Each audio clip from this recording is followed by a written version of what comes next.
Wait, wait, wait, wait, wait, wait, wait, wait, wait, wait, wait. Get up, get up.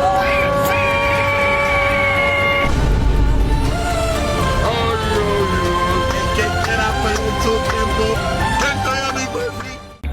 Nah, baik, di sini yang pertama ada data ya, data dari siswa dari nomor 1 sampai 30. Nah, di sini jumlah soalnya itu 10. Nah, saya sudah punya nilai tersendiri untuk responden ini. Nah, ini nilainya yang sudah saya buat dari responden 1 sampai responden 30. Nah, otomatis di sini udah keluar skor dari nilai siswa dari responden 1 sampai responden 30. Nah, untuk mendapatkan skor siswa yaitu ini, untuk mendapatkan skor siswa ini. Oke, baik, setelah itu sudah terdapat di sini skor siswa, yang dimana skor siswa ini didapat dari jumlah soal yang dijawab benar oleh siswa. Jadi jumlah soal ini yang dijawab benar oleh siswa itu inilah hasilnya.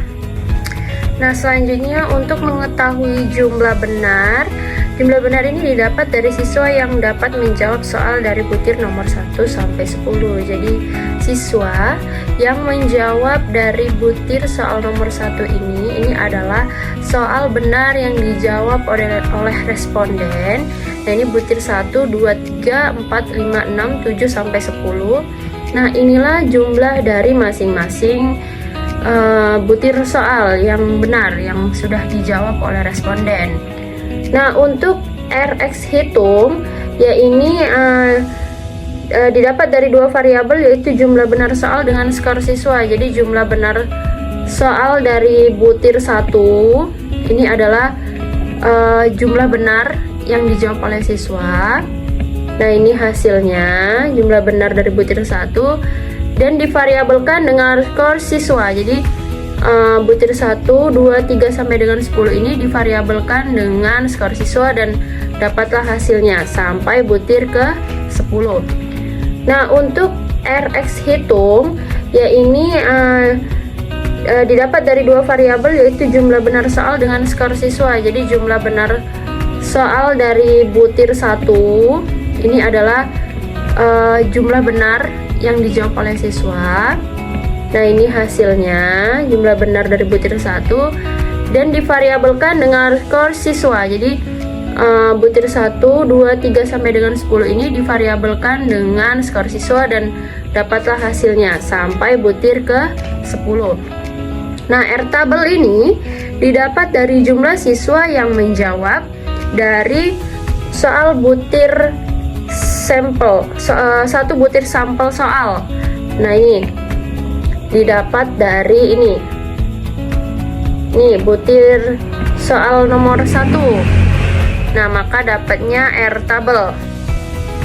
Nah, kesimpulan ini atau simpulan ini didapat dari RS hitung yang lebih besar dari R tabel, maka hasilnya adalah simpulan, yaitu hasilnya valid. Jadi nilai simpulan ini didapat dari RS hitung yang lebih besar dari R tabel. Nah, dapatlah hasilnya valid. Nah, setelah itu, oke, baik, untuk nilai kategori di sini nilai hasilnya yaitu tinggi sedang. Kenapa bisa menghasilkan tinggi sedang? Karena penentu kategori ini mengacu pada pengklasifikasian reabilitas yang dikemukakan oleh Guilford 1956 halaman 149. Jadi nilai kategori ini didapat dari nilai RX hitung. Nah, ini kenapa bisa menghasilkan tinggi sedangnya ini? Ini mengacu pada reabilitas yang dikemukakan oleh Guilford. Di situ udah ada sendiri rumusnya untuk menghasilkan nilai kategori. Nah, jumlah valid di sini didapat dari jumlah siswa yang menjawab soal. Nah, dari yang menjawab soal ini semuanya itu udah valid ya. 10 soal. Maksudnya 10 butir soal ini semua siswa sudah bisa menjawab.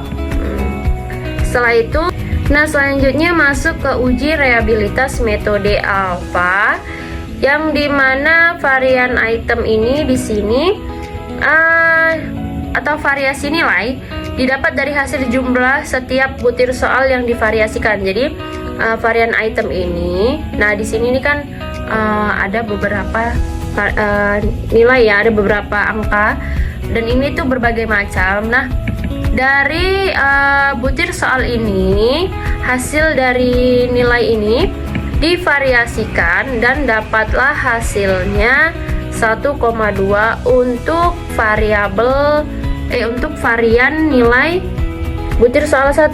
Nah, jadi butir soal 1 itu nilainya divariasikan, maka dapatlah hasilnya sampai butir nilai ke 10. Nah, selanjutnya ada jumlah total varian item. Nah, jumlah total varian item ini didapat dari seluruh varian item. Jadi ini yang sudah divariasikan tadi dari butir 1 sampai butir 10 divariasikan dan dapatlah hasilnya. Jadilah jumlah total varian item. Nah, selanjutnya di varian total. Varian total ini didapat dari hasil skor siswa yang divariasikan. Jadi ini skor siswa ini dan ini sampai 30. Nah, itu divariasikan dan dapatlah hasilnya. Jadi 65,482. Nah, ini adalah varian total dari seluruh skor siswa. Nah, masuk ke koefisien reabilitas. Nah, di sini didapat dari hasil perkalian antara jumlah total varian item dengan jumlah soal yang ada. Mana jumlahnya? Nah, ini jumlah soal varian item. Nah, ini dikalikan dengan jumlah soal yang ada. Jumlah soalnya ada berapa? Ada 10. Nah, jadi dikalikan dengan 10 soal. Nah, selanjutnya masuk ke R-table. R-table ini sama dengan R-table sebelumnya, yang didapat dari jumlah siswa yang menjawab dari satu butir sampel soal, sama seperti tadi R-table sebelumnya. Nah, masuk ke kesimpulan. Kesimpulan ini didapat dari jika koefisien reabilitas lebih besar dari R-table, maka muncullah hasil untuk kesimpulan. Jadi kalau reabilitas ini lebih besar dari R-table, makalah dapat hasil untuk kesimpulan atau reabel. Nah, selanjutnya kita masuk ke tingkat kesukaran. Oke, sekarang tingkat kesukaran P. Nah, P itu adalah indeks kesukaran ya guys. Nah,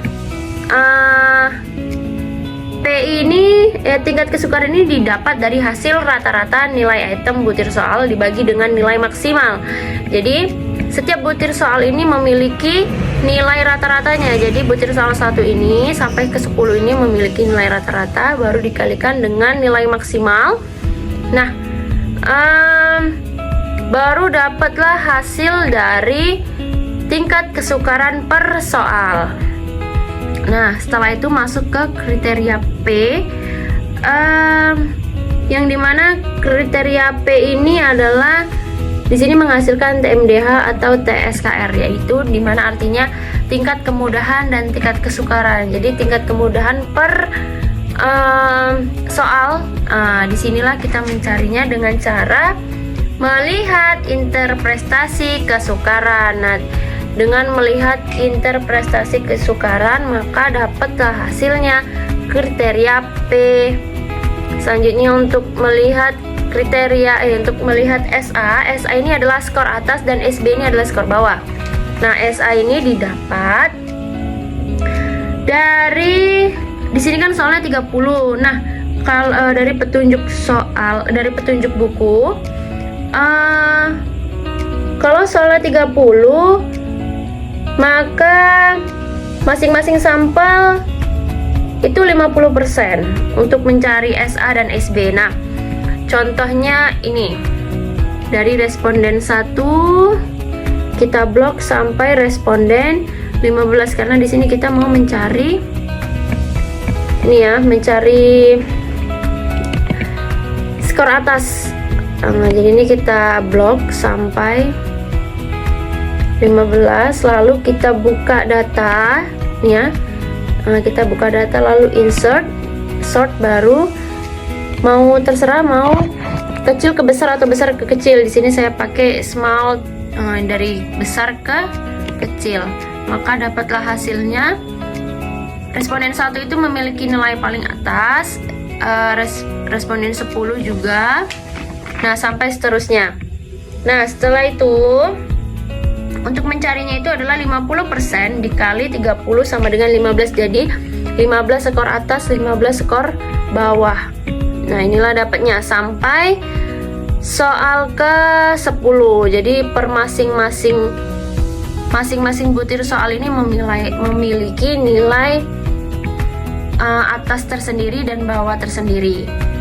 Setelah itu masuk ke daya pembeda. Nah, daya pembeda ini adalah perbedaan antara SA dan SB dikurang seluruh jumlah soal. Jadi dari ini nilai SA, skor atas dan skor bawah ini dikurang jumlah seluruh soal. Jumlah seluruh soal. Ya guys, jumlah seluruh soal. Maka dapatlah hasilnya nih 0,24 dan seterusnya sampai soal ke 10. Nah, selanjutnya yang terakhir ada kriteria D. Itu mendapatkan nilai kriteria D, kita harus melihat dari interpretasi atau penafsiran daya pembeda. Nah, untuk mencari itu kita harus melihat dari penafsiran daya pembeda. Nah, itu saja yang bisa saya sampaikan mengenai analisis soal uraian kali ini.